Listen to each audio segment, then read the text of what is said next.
క్షణక్షణం పోరాటం కణం కణం ప్రజాపక్షం జనసైనిక్ న్యూస్ కి స్వాగతం. ముందుగా హెడ్లైన్స్. జగన్ మళ్ళీ అధికారంలోకి రాకుండా చూడాలి. అందుకు కమ్మ కులం అంతా ఏకం కావాలి. దానికి కమ్మలు ఎందాకైనా సిద్ధంగా ఉండాలి. వైఎస్ రాజశేఖర రెడ్డి కమ్మ కుల వ్యతిరేకతను స్టేట్ పాలసీగా నాడు మార్చేశారు. వైఎస్ నాటిన విత్తనం నేటి విషవృక్షం జగన్. జగన్ అధికారంలో కమ్మ కులాన్ని టార్గెట్ చేశాడు. మాజీ డీజీపీ ఏబి వెంకటేశ్వరరావు సంచలన ఆరోపణలు. పార్టీల మధ్య వైరాన్ని వ్యక్తిగతానికి దించిన నేతలు. అవినీతి సాకుతో చంద్రబాబు రేవంత్లను నాడు అరెస్టు చేయించిన కేసీఆర్ జగన్. సీఎంలుగా ఉన్నప్పుడు అధికార బలంతో ప్రత్యర్థి పార్టీ నాయకులను అణగదొక్కిన వైనం. నేడు అవకాశమున్నా కక్ష సాధింపు చర్యలకు ఆస్కారం ఇవ్వని చంద్రబాబు రేవంత్ రెడ్డి. అందుకే స్వేచ్ఛగా ప్రతిపక్ష పార్టీ నాయకులు ప్రభుత్వాలపై విమర్శలకు దిగుతున్నారు. కాకపోతే పార్టీ శ్రేణుల ఆశ ఆవేదన వేరేలా ఉంది. ఎమ్మెల్యే షాజహాన్ తనయుడు జునైద్ అక్బరీకి జన్మదిన శుభాకాంక్షలు తెలిపిన టీడీపీ నాయకులు. పలు చోట్ల కేక్ కటింగ్లు, అన్నదానాలు. కోరపర్తి అనాథాశ్రమంలో చిన్నారులకు స్వయంగా భోజనాలు వడ్డించిన జునైద్ అక్బరీ వ్యవహార శైలి, పరిణితిపై బాహాటంగానే ప్రశంసలు కురిపిస్తున్న పార్టీ శ్రేణులు. భవిష్యత్తులో మంచి నాయకుడిగా ఎదగాలని పార్టీ పెద్దల ఆశీర్వచనాలు. డీటెయిల్స్ చూస్తే మదనపల్లె సర్వజన బోధన ప్రభుత్వ ఆసుపత్రి పరిరక్షణకై సామూహిక దీక్షలు ప్రారంభమయ్యాయి. సిపిఎం జిల్లా కార్యదర్శి పి శ్రీనివాసులు, హరీంద్రనాథ్ శర్మ ఆధ్వర్యంలో మంగళవారం స్థానిక ప్రభుత్వ ఆసుపత్రి ఎదుట వివిధ పార్టీల నాయకులతో కలిసి ఆసుపత్రి ప్రైవేటు పరం చేయరాదంటూ నిరసనకు దిగారు. సిపిఎం ఆధ్వర్యంలో చేపట్టిన సామూహిక దీక్షలకు బీఎస్పీ, సిపిఐ, బహుజన సేన, బాస్, ఐటీయూసీ నాయకులు మద్దతు ప్రకటించారు. మదనపల్లె సర్వజన బోధన ఆసుపత్రిని ప్రైవేట్ పరం కాకుండా పరిరక్షణ కోసం జరుగుతున్న సామూహిక దీక్షలు ప్రజలు స్వచ్ఛందంగా తరలివచ్చి జయప్రదం చేయాలని సిపిఎం జిల్లా కార్యదర్శి పి శ్రీనివాసులు పిలుపునిచ్చారు. మదనపల్లె సర్వజన బోధన ఆసుపత్రి ప్రభుత్వం ఆధ్వర్యంలోనే నిర్వహించాలని సామూహిక దీక్షలకు దిగిన సిపిఎం నాయకులకు బీఎస్పీ రాష్ట్ర ఉపాధ్యక్షులు బందెల గౌతమ్, సిపిఐ నాయకులు నరసింహులు, మురళి, కృష్ణప్ప, సాంబా, ఐటీయూసీ కృష్ణమూర్తి, బహుజన సేన చందు, బాస్ మోహన్ తదితరులు సంపూర్ణ మద్దతు ప్రకటించారు. ఈ సందర్భంగా సిపిఎం జిల్లా కార్యదర్శి పి శ్రీనివాసులు మాట్లాడుతూ మదనపల్లె ప్రభుత్వ ఆసుపత్రి గత 100 ఏళ్లుగా ఎంతో మంది పేద రోగులకు వైద్య చికిత్సలు అందించి చరిత్రలో నిలిచిపోయిందన్నారు. పీలేరు, తంబలపల్లి, పొంగునూరు నియోజకవర్గ ప్రజలతో పాటు కర్ణాటక ప్రాంత ప్రజలు కూడా ఇక్కడికే వచ్చి వైద్యం చేయించుకుంటారన్నారు. మదనపల్లి ధర్మాసుపత్రిగా పేరుగాంచిన ప్రభుత్వ ఆసుపత్రిని గత ప్రభుత్వం జిల్లా ఆసుపత్రిగా, తర్వాత రోజుల్లో సర్వజన బోధన ఆసుపత్రిగా అభివృద్ధి చేయడంతో ప్రజలందరూ హర్షించారన్నారు. బీఎస్పీ నేత బందెల గౌతమ్ మాట్లాడుతూ కూటమి ప్రభుత్వం ఏర్పడిన తర్వాత ప్రభుత్వ వైద్యశాలకు గ్రహణం పట్టిందని, ఇక్కడున్న ప్రభుత్వ మెడికల్ కాలేజీ, ప్రభుత్వ ఆసుపత్రిని ప్రైవేట్ పరం చేసేందుకు కూటమి ప్రభుత్వ పెద్దలు కుట్రలు చేస్తున్నారని ఆరోపించారు. సర్వజన బోధన ఆసుపత్రి వల్ల మెరుగైన వైద్య సేవలు పొందే అవకాశం వస్తుందని, దూర ప్రాంతాలకు వెళ్లడం, సకాలంలో వైద్యం అందక చనిపోవడం లాంటి బాధల నుండి విముక్తి ఉంటుందని భావించిన ప్రజలపై కూటమి ప్రభుత్వం పిడుగు వేసిందని ఆగ్రహం వ్యక్తం చేశారు. ఐటీయూసీ నేత కృష్ణమూర్తి మాట్లాడుతూ బోధన ఆసుపత్రిని కాపాడుకోవడానికి ప్రజలందరూ ఐక్యంగా పోరాటం చేయాలన్నారు. సిపిఎం ప్రారంభం చేసిన ఉద్యమానికి మద్దతు ఇవ్వాలని కోరారు. ప్రభుత్వ ఆసుపత్రి రక్షణకై జరుగుతున్న సామూహిక దీక్షలను జయప్రదం చేయాలని పిలుపునిచ్చారు.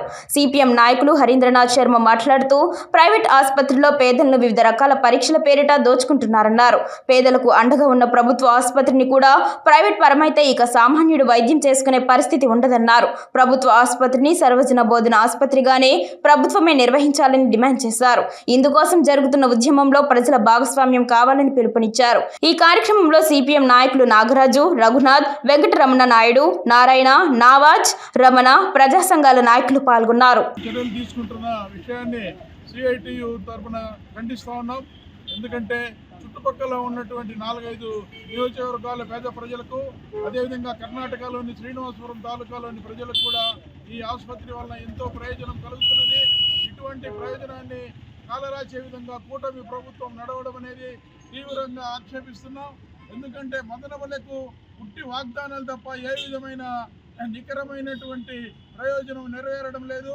జిల్లా ఇవ్వలేదు. అదేవిధంగా బీటీ కాలేజీని ముంచేస్తూ ఉన్నారు. మెడికల్ కాలేజీని ప్రైవేట్ పరం చేశారు. టమాటో ఫ్యాక్టరీ అది ఇది పెడతాం, జ్యూస్ ఫ్యాక్టరీలు పెడతామన్నారు, అది పెట్టలేదు. కడప బెంగళూరు రైలు మార్గాన్ని కూడా ఈరోజు నాశనం చేశారు. ఈ విధంగా మదనపల్లిలో ప్రతిదీ కూడా కోల్పోవడమే కానీ ఏది కూడా మనం ఉపయోగించుకోలేకపోతున్నాం. కనుక ఇప్పటికైనా మదనపల్లి ప్రజలు కళ్ళు తెరిచి ఈ కూటమి ప్రభుత్వాన్ని నిలదీసి పేద ప్రజలకు ఇతర ప్రజానీకానికి అందరికీ కల్పవృక్షంగా ఉన్నటువంటి ఈ వైద్యశాలనైనా కాపాడుకునే విధంగా తగిన పోరాటాలకు మీరందరూ మద్దతు ఇవ్వవలసిందిగా సిపిఎం చేపట్టినటువంటి ఈ పోరాటంలో మీరందరూ పాల్గొనవలసిందిగా విజ్ఞప్తి చేస్తున్నాం. పట్ల ప్రభుత్వ బాధ్యతను విస్మరించి ప్రభుత్వ వైద్య రంగాన్ని ప్రైవేటు వాళ్ళకి ఇవ్వడం అనేటువంటి నిర్ణయం అనేది చాలా తప్పు. మదనపల్లి లాంటి చోట అత్యంత పేద ప్రజానీకం నివసించేటువంటి ప్రాంతంలో ప్రభుత్వ వైద్యశాలను కానీ ప్రభుత్వ హాస్పిటల్ని కానీ నారాయణ లాంటి కార్పొరేట్ సంస్థలకు ఇవ్వడం అనేది బాధ్యత రాహిత్యం, వ్యాపార దృక్పథం. ఎందుకంటే ప్రభుత్వం వైద్యాన్ని ప్రజలనికి బాధ్యతగా స్వీకరించి ప్రజల్ని హృదయంలో పెట్టుకొని కాపాడుకోవాలనేటువంటి బాధ్యత ఉన్నది. కానీ ఈ రోజు ఉండే కూటమి ప్రభుత్వం దాన్ని విస్మరించి వైద్యాన్ని కూడా ప్రైవేటు వాళ్ళకి అప్పచెప్పడం అనేది ఒక రాక్షసత్వం అనేది భారత కమ్యూనిస్ట్ పార్టీ భావిస్తూ ఉన్నది. కాబట్టి ఇప్పటికైనా మన విధానాన్ని మార్చుకొని ప్రభుత్వమే ఈ యొక్క వైద్య వ్యవస్థని నిర్వహించాలని, దానికి తగినటువంటి బడ్జెట్ కేటాయించాలని మేము కోరుతా ఉన్నాము. ముఖ్యంగా వెనుకబడిన ప్రాంతమైనటువంటి మదనపల్లి వైద్య కళాశాలను కానీ హాస్పిటల్ కానీ ప్రభుత్వమే నిర్వహించాలని, అందుకోసం ఈరోజు అన్ని ప్రజా సంఘాలు, వామపక్షాలు, అన్ని అభ్యుదయకర శక్తులు చేసేటువంటి ఉద్యమంలో మేము కూడా భాగస్వామ్యం అవుతా ఉన్నామని, ఈ కూటమి ప్రభుత్వం మన విధానాన్ని వెనక్కి తీసుకునేంత వరకు ఈ ఉద్యమాన్ని కొనసాగిస్తామని ఈ సందర్భంగా హెచ్చరిక చేస్తా ఉన్నాం. మదనపల్లి ప్రభుత్వ సర్వజన బోధన ఆసుపత్రిని ప్రైవేట్ పరం చేస్తూ కూటమి ప్రభుత్వం ఈరోజు ప్రైవేటీకరణకు మద్దతు తెలుపుతూ సంస్థలన్నింటినీ కూడా ప్రైవేట్ పరం చేయడాన్ని ఈరోజు ఏదైతే కమ్యూనిస్ట్ పార్టీ నాయకులు శ్రీనివాసులు గారు అదేవిధంగా వారి బృందం ఏర్పాటు చేసినటువంటి ఈ యొక్క సామూహిక దీక్షలకు బహుజన సమాజ్ పార్టీ తరఫున పూర్తి స్థాయిలో మద్దతు తెలుపుతూ ఉన్నాం. ఈ సందర్భంగా కూటమి ప్రభుత్వానికి చంద్రబాబు నాయుడు గారికి ఒక మాట అడుగుతా ఉన్నా. మీరు ప్రతిపక్షంలో ఉండి మదనపల్లికి వచ్చినప్పుడు ఇక్కడ అనేక హామీలు ఇచ్చి ఆ హామీలను నెరవేర్చకపోగా ఈరోజు ఎంతో మంది పేదలకు వైద్యాన్ని అందించే ప్రభుత్వ ఆసుపత్రిని కూడా మీ సామాజిక వర్గాలకు కోట్ల రూపాయల వసూళ్లకు మామూలకు దండుకోవడానికి మీరు ఈ హాస్పిటల్ని ప్రైవేట్ పరం చేస్తూ ఉన్నారు. దీన్ని మేము పూర్తిగా ఖండిస్తూ ఉన్నాం. అదేవిధంగా నేను ముఖ్యమంత్రి చంద్రబాబు గారిని అడుగుతా ఉన్నా, మీ సొంత హెరిటేజ్ కంపెనీ కోట్ల రూపాయల లాభాల్లో నడుస్తుంది, కానీ ఈ ప్రభుత్వ సంస్థలు కూడా ఎట్లా నష్టాల్లో నడుస్తాయో అని చెప్పి మిమ్మల్ని అడుగుతా ఉన్నా. అంటే మీరు ప్రతిపక్షంలో కూడా కోట్ల రూపాయలు నేను ఇన్వెస్ట్మెంట్లు చేస్తాను, రాష్ట్రాన్ని అభివృద్ధి చేస్తానని చెప్పి మాట్లాడే చంద్రబాబు నాయుడు ఈ రోజు ప్రైవేట్ పరం చేస్తా ఉన్నామంటే మీకు పాలన చేతగాక మీరు ప్రైవేట్ పరం చేస్తున్నారు. కాబట్టి మీకు పాలన చేత కాకపోతే వెంటనే రాజీనామా చేయాలని చెప్పి ఈ సందర్భంగా డిమాండ్ చేస్తా ఉన్నా. అదేవిధంగా ఇదే మదనపల్లి నియోజకవర్గం నుండి రాజకీయ భిక్షతో ఈ రోజు మంత్రిగా ఎన్నికైనటువంటి సత్యకుమార్ గారు కూడా నేను చెప్తా ఉన్నా, ఈ మంత్రిత్వ శాఖలో ఉన్నటువంటి ఈ ప్రభుత్వ సంస్థలు ప్రైవేట్ పరం చేస్తే మీరు మదనపల్లి ప్రజల నోట్లో మట్టి కొట్టుదల అవుతారు. కాబట్టి పేద ప్రజల వైద్యం నోట్లో మట్టి కొట్టాలి అవుతారు. కాబట్టి నేను ఒకటే డిమాండ్ చేస్తా ఉన్నా, మదనపల్లి ప్రభుత్వ ఆసుపత్రిగానే కొనసాగించాలని చెప్పి మేము డిమాండ్ చేస్తూ ఉన్నాం. ప్రభుత్వ ఆసుపత్రిని ప్రైవేటు పరం చేయ విధానాన్ని వ్యతిరేకిస్తూ సిపిఎం ఆధ్వర్యంలో నిర్వహించినటువంటి ఈ సామూహిక దీక్షలను మమ్మల్ని భాగస్వామ్యం చేసినందుకు సిపిఎం పార్టీ వాళ్ళకి ధన్యవాదాలు తెలియజేస్తున్నాం. అదేవిధంగా ఈరోజు ప్రభుత్వ ఆసుపత్రిగా ఈ పక్కన ఉన్నటువంటి తప్పాలపల్లి, మదనపల్లి, అలాగే పీలేరు, పుంగూరు, పలమేరు ప్రాంతాల్లో ఉన్నటువంటి మరొకటి మండలం ఉన్నటువంటి అదే ప్రజలకి అనారోగ్యాలతో వస్తే వాళ్ళ ఆరోగ్యాన్ని ఇచ్చి వాళ్ళని ఇంటికి పంపించినటువంటి ప్రభుత్వ ఆసుపత్రిని ఈరోజు ప్రైవేట్ పరం చేయడం అనేది చాలా హేయమైన చర్యగా మేము భారతీయ అంబేద్కర్ చర్యగా అదేవిధంగా ఈసీకే పార్టీగా మేము వ్యతిరేకిస్తున్నాం. అదేవిధంగా ఈ ప్రభుత్వం ఏదైతే ఉందో గతంలో ఉన్నటువంటి ప్రభుత్వం కూడా ప్రజలకు అన్యాయం చేసే పరిస్థితులు తీసుకుపోయినప్పుడు వాళ్ళ ఓటు ద్వారా వాళ్ళ ప్రభుత్వాలని ఇంటికి పంచిన సందర్భాన్ని కూడా ప్రస్తుత కూటమి ప్రభుత్వం ఆలోచించాలని చెప్పి ఈ సందర్భంగా గుర్తు చేస్తున్నాం. అదేవిధంగా భవిష్యత్తులో ఈరోజు సామూహిక దీక్షలు తీయడం జరుగుతుంది.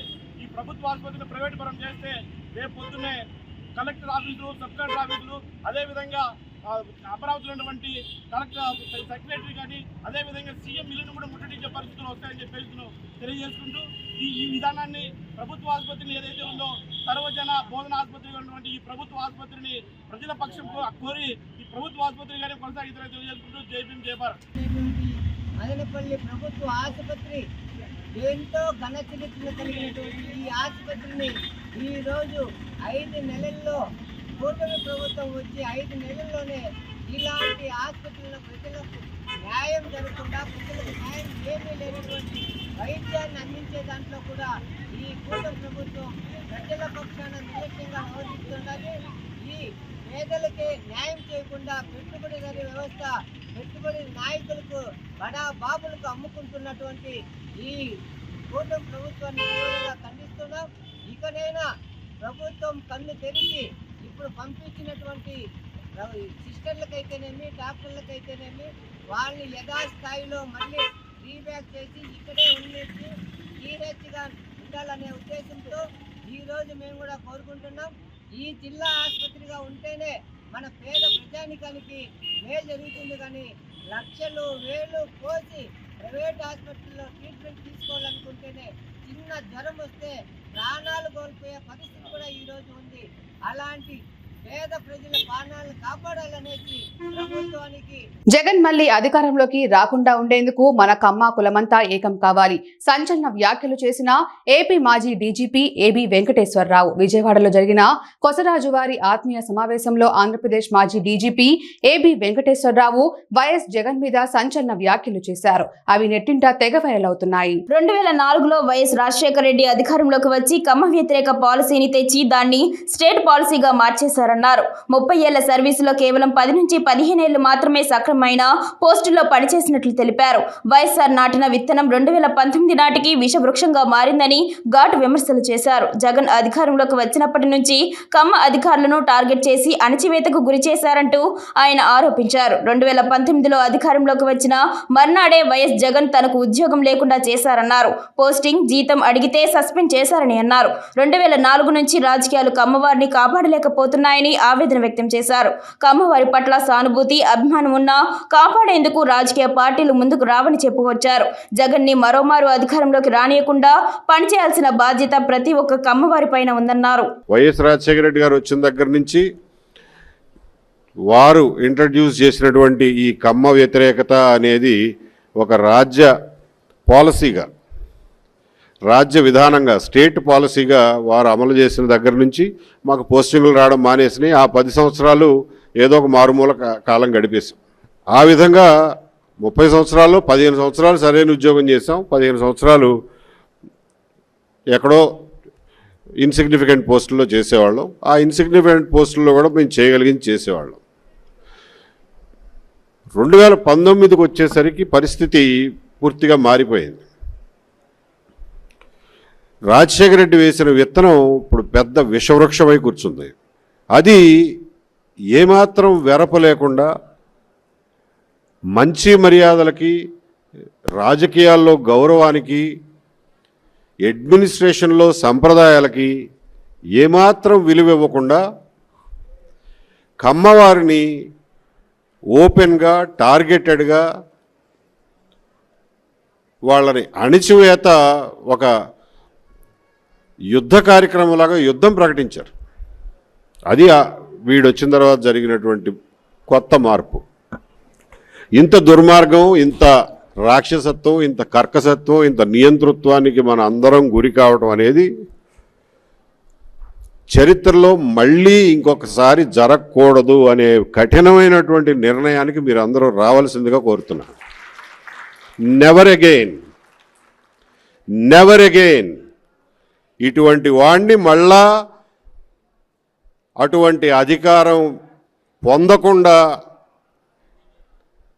అహర్నిశలు కావాలంటే కష్టపడాల్సినటువంటి బాధ్యత మన అందరం తీసుకోవాలి. ప్రజలందరూ తీసుకునేలాగా కూడా మనం ప్రోత్సహించాలి. దీనికోసం మనం ఏం చేయాల్సి వచ్చినా కానీ ముందు జాగ్రత్త చర్యలు కానీ చేపట్టాలి అని చెప్పి మీ అందరికీ పిలిపిస్తున్నాను. మనని ప్రత్యక్షంగా కాపాడడానికి ఏ రాజకీయ పార్టీ ముందుకు రాదు. కులంగా మీరు టార్గెట్ అయినాడు, మీరు కులంగానే ఎదుర్కోవాలి, కులంగానే ఐక్యత చూపించాలి, కులంగానే ఎదుర్కోవాలి. అదొక్కటే మీకున్న మార్గం. దేశంలోని ఐఐటి, ఎన్ఐటిలో ప్రవేశాలకు అర్హత కల్పించేందుకు ఉద్దేశించిన national testing agency computer based test విధానంలో జాయింట్ ఎంట్రన్స్ ఎగ్జామినేషన్ మెయిన్ 2025 పరీక్షను నిర్వహించనుంది. మొదటి సెషన్ పరీక్షలు రేపు ఉదయం, మధ్యాహ్నం 2 షిఫ్ట్లలో పేపర్ 1 ప్రవేశ పరీక్షలు జరగనుండగా ఈ నెల 30న మధ్యాహ్నం పేపర్ 2 బి-ఆర్క్ పరీక్ష జరగనుంది. దీంతో ఎంపీసీ విద్యార్థులు, వారి తల్లిదండ్రుల్లో టెన్షన్ మొదలైంది. జేఈఈ మెయిన్ కు దరఖాస్తు చేసిన విద్యార్థులకు ఏ ఊరిలో పరీక్ష కేంద్రం ఉందనే సమాచారంతో సిటీ ఇంటిమేషన్ వివరాలను సైట్లో ఉంచిన ఎన్టీఏ ఆయా తేదీల వారీగా జరిగే పరీక్షలకు 3 రోజుల ముందుగా అడ్మిట్ కార్డులను విడుదల చేయనుంది. ఈ నెల 22, 23వ తేదీల్లో జరగనున్న పరీక్షలకు హాజరు కానున్న విద్యార్థులకు సంబంధించిన అడ్మిట్ కార్డులను శనివారం విడుదల చేసింది. అదేవిధంగా పరీక్షలకు హాజరయ్యే విద్యార్థులకు పలు సూచనలు చేసింది. విద్యార్థులు అడ్మిట్ కార్డులో ఉన్న వివరాలను, నియమ నిబంధనలను క్షుణ్ణంగా చదవాలి. అందులో ప్రకటించే పరీక్ష సమయానికి 2 గంటల ముందుగానే చేరుకోవాలి. జేఈఈ పరీక్షలు ఉదయం పేపర్ 1 ఇంజనీరింగ్ ప్రవేశ పరీక్ష మొదటి షిఫ్ట్ ఉదయం 9 గంటల నుంచి మధ్యాహ్నం 12 గంటల వరకు, రెండో షిఫ్ట్లో మధ్యాహ్నం 3 గంటల నుంచి సాయంత్రం 6 గంటల వరకు జరగనుంది. ఉదయం పరీక్షకు 7 గంటలకు, మధ్యాహ్నం పరీక్షకు 1 గంటకు పరీక్ష కేంద్రాలకు చేరుకోవాలి. విద్యార్థులను పరీక్ష సమయానికి అరగంట ముందు అనుమతించారు. తర్వాత ప్రధాన గేట్లను మూసివేయనున్నట్లు స్పష్టం చేసింది. పరీక్షలను ఎంతో పగడ్బందీగా నిర్వహించేందుకు నీట్ తరహాలోనే కఠిన నిబంధనలు అమలు చేస్తుంది ఎన్టీఏ. ఈ నేపథ్యంలో పరీక్షకు హాజరయ్యే విద్యార్థులు సాధారణ వస్త్రాలను ధరించి రావాలని, కాళ్లకు బూట్లకు బదులుగా సాధారణ చెప్పులు ధరించాలని నిబంధనలు విధించింది. మదనపల్లి ఎమ్మెల్యే షాజహాన్ బాషా తనయుడు జునైద్ అక్బరీ జన్మదినాన్ని పురస్కరించుకొని పలు చోట్ల తెలుగుదేశం పార్టీ నాయకులు, జునైద్ మిత్రులు, బంధువులు జన్మదిన వేడుకలు నిర్వహించారు. అసెంబ్లీ ఎన్నికల సమయంలో జునైద్ తండ్రి గెలుపు కోసం తీవ్రంగా శ్రమించారు. పార్టీ విజయం, తండ్రి గెలుపుతో జునైద్ ప్రజల్లో మరింత అల్లుకుపోతున్నారు. వ్యవహార శైలిలో తండ్రికి తగ్గ తనయుడిగా ఇప్పటికే పలువురి చేత ప్రశంసలు అందుకున్న జునైద్ రాబో రోజుల్లో మదనపల్లె రాజకీయాల్లో కీలకమైన వ్యక్తిగా మారతారని అభిప్రాయపడ్డారు. మంగళవారం తెలుగుదేశం యువ నాయకుడు జునైద్ అక్బరీ పుట్టినరోజు సందర్భంగా బసినికొండ బైపాస్ రోడ్లోని జిల్లా పరిషత్ పాఠశాలలో తెలుగుదేశం నాయకులు ఆధ్వర్యంలో విద్యార్థుల మధ్యలో అతని పుట్టినరోజు జరిపారు. యువ నాయకుడు జునైద్ అక్బరీ పుట్టినరోజు సందర్భంగా కోరపర్తి అనాథ పిల్లల ఆశ్రమంలో చిన్న మహేష్ ఏర్పాటు చేసిన అన్న ప్రసాద కార్యక్రమంలో ముఖ్య అతిథిగా పాల్గొన్న జునైద్ చిన్నారులతో కలిసి కేక్ కటింగ్ చేసి వారికి అన్న ప్రసాదం చేశారు. వేడుక జరుగుతున్న అనాథ పిల్లల పాఠశాలలో ఎలాంటి ఆర్భాటాలు చేయకుండా ఎంతో వినమ్రతతో వ్యవహరించారు. తనే స్వయంగా చిన్నారులకు భోజనం వడ్డించారు. ఈ సందర్భంగా జునైద్ అక్బరీకి చిన్నారులు జన్మదిన శుభాకాంక్షలు తెలిపారు. అయితే అంతే పరిణితితో వారందరికీ నమస్కరిస్తూ హృదయపూర్వక కృతజ్ఞతలు తెలిపారు. కాగా పట్టణంలోని పలు ప్రాంతాల్లో టీడీపీ నాయకులు జునైద్ అక్బరీని ఆహ్వానించి కేక్ కటింగ్ చేయించి జన్మదిన శుభాకాంక్షలు తెలియజేశారు. ఆయురారోగ్యాలతో ఉండాలని దీవించారు. వారందరికీ పేరు పేరున జునైద్ కృతజ్ఞతలు, ధన్యవాదాలు తెలిపారు. ఇంత చిన్న వయసులోనే ఎంతో పరిణితి, గౌరవం, ఆప్యాయత, జనాల్లో ఇట్టే కలిసిపోయే గుణాలు కలిగి ఉన్న జునైద్ అక్బరీ భవిష్యత్తులో మంచి నాయకుడిగా ఎదుగుతాడని పెద్దలు చర్చించుకోవడం కనబడింది. పార్టీల మధ్య రాజకీయాలు సాగితే దాని వలన ఎవరికీ ఇబ్బంది ఉండదు. కానీ రాజకీయాలను వ్యక్తిగత స్థాయికి దించితే అందరికీ ఇబ్బందులు మొదలవుతాయి అని ఇదివరకు తమిళనాడు ముఖ్యమంత్రులుగా చేసిన జయలలిత, కరుణానిధి నిరూపించి చూపారు. ఆ తర్వాత ఏపీలో జగన్, తెలంగాణలో కేసీఆర్ నిరూపించి చూపారు. అయితే ఇక్కడ బాబు, అక్కడ రేవంత్లు అవకాశం ఉన్నా కక్ష సాధింపు రాజకీయాలు చేయడం లేదు. కేసీఆర్, జగన్ ఇరువురికి వారి పార్టీ నేతలకు ప్రజాస్వామ్యం పద్ధతులు నేర్పించాలని ఆయా పార్టీల శ్రేణులు కోరుకుంటున్నాయి. కేసీఆర్ తనకు, తన అధికారానికి, తన పార్టీకి, కుటుంబానికి ఎదురే ఉండకూడదని కొందరిని నయాన, మరికొందరిని భయాన లొంగ తీసుకున్నారు. లొంగని ప్రత్యర్థుల్ని పద్ధతిగా ట్రాప్ చేసి దెబ్బతీసేవారు. ఇక్కడ జగన్ కూడా శాశ్వతంగా తానే అధికారంలో ఉండాలనే దురాలోచనతో చంద్రబాబు నాయుడుని, టీడీపీని తుడిచిపెట్టేయడానికి ఎంతగా ప్రయత్నించారు అందరూ చూశారు. మన ప్రజాస్వామ్యంలో ఎన్ని లూప్ హోల్స్ ఉన్నప్పటికీ నేటికి ప్రజల నిర్ణయ శక్తి బలంగానే ఉంది. అందుకే ఇద్దరు నియంతలు ఎన్నికలలో ఓడిపోయారు. ఇక్కడ చంద్రబాబు నాయుడు, అక్కడ రేవంత్ రెడ్డి ఇద్దరు తమ ప్రత్యర్థుల హయాంలో జరిగిన అవినీతిని సాకుగా చూపించి వారందరినీ అరెస్టులు చేసి జైలుకు పంపించి ప్రతీకారం తీర్చుకోవచ్చు. కానీ అలా చేసినందుకే కేసీఆర్, జగన్ ఇద్దరు నష్టపోయారని వారికి తెలుసు. అందుకే నేటి ముఖ్యమంత్రులు ఇద్దరు ఇద్దరు వ్యక్తిగత కక్ష సాధింపులకు పూనుకోకుండా చాలా హుందాగా రాజకీయాలు చేస్తున్నారు. ఫోన్ ట్యాపింగ్ కేసులో కేసీఆర్ ని, F1 రేసింగ్ కేసులో కేటీఆర్ ని అరెస్టు చేసి లోపల వేయాలని రేవంత్ రెడ్డి ఏసీబీకి డెడ్ లైన్ పెట్టొచ్చు, కానీ పెట్టలేదు. అందువల్లే ఆ కేసులలో ఏసీబీ, ఈడీ తమ పని తాము చేసుకుపోతున్నాయి. అందువల్లే కేసీఆర్ ఫామ్ హౌస్ లో సేద తీరుతున్నారు. సంక్రాంతికి జైల్లో గడుపుతారనుకున్న కేటీఆర్ నేటికి స్వేచ్ఛగా దీక్షలు చేస్తూ సీఎం రేవంత్ రెడ్డిని తిట్టిపోయగలుగుతున్నారు. ఇక్కడ జగన్ విషయంలో కూడా సీఎం చంద్రబాబు నాయుడు ఎటువంటి ప్రత్యేక శ్రద్ధ చూపడం లేదు. ఇంతవరకు ఆయనపై ఒక్క పెద్ద కేసు నమోదు కాలేదు. జగన్ పాత కేసులలో పెద్దగా చలనం లేదు కూడా. వైసీపీ నేతలపై కేసులు కూడా ఏదో మొక్కుబడిగా పెట్టామంటే పెట్టామని చెప్పుకోవడానికే అన్నట్లు విచారణ సాగుతోంది. ఏ కేసులోనైనా ఎవరైనా ఇలా లోనికి వెళ్లి అలా బయటకు వచ్చేస్తున్నారు. ఎందువల్ల అంటే సీఎం చంద్రబాబు నాయుడు ఆ కేసులని ఆయుధాలుగా వాడుకోవాలని అనుకోవడం లేదు. అందువల్లే జగన్, పేర్ని నాని, రోజా వంటి వారు నిర్భయంగా సీఎం చంద్రబాబు నాయుడిని విమర్శించగలుగుతున్నారు. వైసీపీ నేతలు నేటికి టీటీడీ, ప్రభుత్వ కార్యాలయాలలో తమ పనులు చక్కబెట్టుకోగలుగుతున్నారు. రాజకీయాలను పార్టీల వరకే పరిమితం చేస్తే ప్రతిపక్షాలు కూడా ఇలా స్వేచ్ఛగా, నిర్భయంగా మనుగడ సాగించగలుగుతాయి. కాదని వ్యక్తిగత స్థాయిలో భౌతిక దాడులకు, ప్రతీకారాలకు పాల్పడుతుంటే రాజకీయాలలో ఉన్నవారే కాక వారితో కలిసి పనిచేసిన అధికారులు కూడా మూల్యం చెల్లించాల్సి వస్తోంది.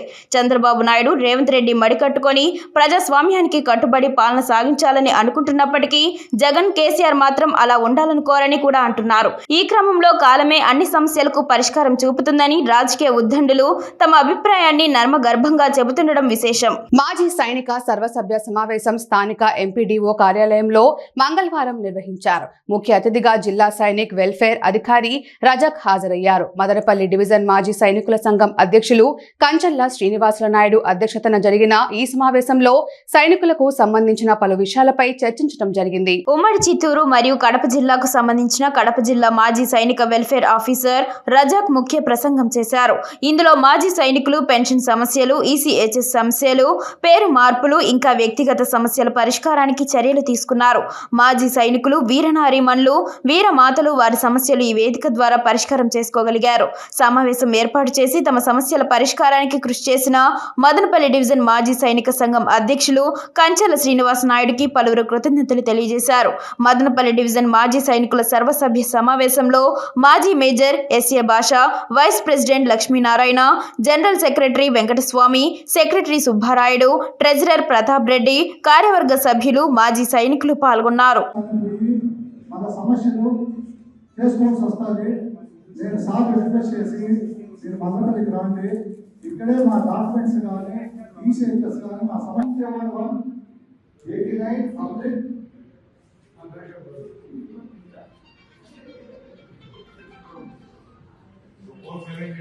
దీంట్లో ఏముందంటే నాకు కలెక్టర్ ఆఫీస్ లో ఒక అగ్రిమెంట్స్ ఉంటుంది. ప్రతి జిల్లాని ఎక్సర్విస్మెంట్ ఒక సెల్ సపరేట్ ఎక్కడ పెట్టారు. ఆ సెల్ ఏర్పాటు చేస్తే నేను పోతే అందరూ పోతే లైన్లో నిలబడాల. అదే ఎక్సర్విస్మెంట్ జీవో ప్రకారం ఈ పనులు చేసింది మీ ఆఫీసులు మీరు చేయాలి కోరుకుంటున్నాను. అలాగే ఒక సైనికుడు రిటైర్ అయినాక హౌస్ పట్టా తర్వాత ల్యాండ్ ఇవ్వాలని జీవో ఉంది. కానీ ఎక్కడ కానీ మాకు మేము పోరాటం కానీ ఈ సైనికుల ఆఫీసులు మాకు సహకరించాలా. పోయి మనము కరెక్ట్గా సాధించుకోకూడదు. మనకు అది లేదు, అయినా దాన్ని కష్టపడి మనం సాధిస్తే దానికి ఒక రూపురేఖ అనేది వస్తుంది. మనకైతే లేదు, అది దాన్ని కప్పిపుచ్చకూడదు. ఎందుకంటే అందరికీ తెలిసి రావాలా. కానీ హౌస్ సైడ్కి ప్రత్యేక జీవో లేకున్నా కానీ కూడా మీకు ఒక సొసైటీ ఏర్పాటు చేసుకొని మీరు ఒక సొసైటీ ఒక 50 మంది, 30 మంది, 40 మంది, 50 మంది సొసైటీ ఏర్పాటు చేసుకొని మీరు రిప్రజెంటేషన్ చేస్తే అది మార్కెట్ వాల్యూతో కాకుండా కూడా ఫ్రీగా ఇస్తారు. ఒక్కొక్క చోట ఒక్కొక్క అడ్మినిస్ట్రేషన్లో ల్యాండ్ అవైలబిలిటీ ఉంటే మీరందరికీ ఫ్రీగా ఇస్తారు. అది మన దాంట్లో ఉంది. మనము లేనిది ఉన్నట్టుగా చెప్పకూడదు. ఏదైనా నేను చెప్పే దాంట్లో ఏదైనా వారికి కొద్దిగా ఏదైనా ఇబ్బందిగా అనిపిస్తే దానికి కూడా నేను క్షమిస్తున్నాను. నాకు తెలియదు ఇక్కడ పత్రికా ప్రతినిధులు వచ్చినారని, మీరు ఇంత ఘనంగా పత్రికా ప్రతినిధులని పిలిపించి ఇట్లా చేస్తారని నేను ఊహించలేదు. ఎందుకంటే చిత్తూరు జిల్లాలో ఉన్నప్పుడు నేను వేరే అవుట్ రీచెస్ ప్రోగ్రాంలో పోయినాను. ఇంత బ్రహ్మాండంగా ఇంతమందికి పిలిపించి ఇంతమందికి ఆహ్వానించి వారు మీ వల్ల మీకు మీ సమస్యల పరిష్కారం కోసం ఇంతగా కృషి చేసినట్టు వారికి వార్తలు ముగించే ముందు హెడ్లైన్స్ మరోసారి. జగన్ మళ్ళీ అధికారంలోకి రాకుండా చూడాలి. అందుకు కమ్మ కులం అంతా ఏకం కావాలి. దానికి కమ్మలు ఎందాకైనా సిద్ధంగా ఉండాలి. వైఎస్ రాజశేఖర రెడ్డి కమ్మకుల వ్యతిరేకతను స్టేట్ పాలసీగా నాడు మార్చేశారు. వైఎస్ నాటిన విత్తనం నేటి విషవృక్షం జగన్. జగన్ అధికారంలో కమ్మ కులాన్ని టార్గెట్ చేశాడు. మాజీ డీజీపీ ఏబి వెంకటేశ్వరరావు సంచలన ఆరోపణలు. పార్టీల మధ్య వైరాన్ని వ్యక్తిగతానికి దించిన నేతలు. అవినీతి సాకుతో చంద్రబాబు రేవంత్లను నాడు అరెస్టు చేయించిన కేసీఆర్ జగన్. సీఎంలుగా ఉన్నప్పుడు అధికార బలంతో ప్రత్యర్థి పార్టీ నాయకులను అణగదొక్కిన వైనం. నేడు అవకాశమున్నా కక్ష సాధింపు చర్యలకు ఆస్కారం ఇవ్వని చంద్రబాబు రేవంత్ రెడ్డి. అందుకే స్వేచ్ఛగా ప్రతిపక్ష పార్టీ నాయకులు ప్రభుత్వాలపై విమర్శలకు దిగుతున్నారు. కాకపోతే పార్టీ శ్రేణుల ఆశ ఆవేదన వేరేలా ఉంది. ఎమ్మెల్యే షాజహాన్ తనయుడు జునైద్ అక్బరీకి జన్మదిన శుభాకాంక్షలు తెలిపిన టీడీపీ నాయకులు. పలు చోట్ల కేక్ కటింగ్లు, అన్నదానాలు. కోరపర్తి అనాథాశ్రమంలో చిన్నారులకు స్వయంగా భోజనాలు వడ్డించిన జునైద్ అక్బరీ వ్యవహార శైలి, పరిణితిపై బాహాటంగానే ప్రశంసలు కురిపిస్తున్న పార్టీ శ్రేణులు. భవిష్యత్తులో మంచి నాయకుడిగా ఎదగాలని పార్టీ పెద్దల ఆశీర్వచనాలు. క్షణక్షణం పోరాటం, కణం కణం ప్రజాపక్షం. జనసైనిక్ న్యూస్ ఇంతటితో సమాప్తం. తిరిగి రేపటి బులెటిన్లో మళ్ళీ కలుసుకుందాం. అంతవరకు సెలవు. నమస్కారం.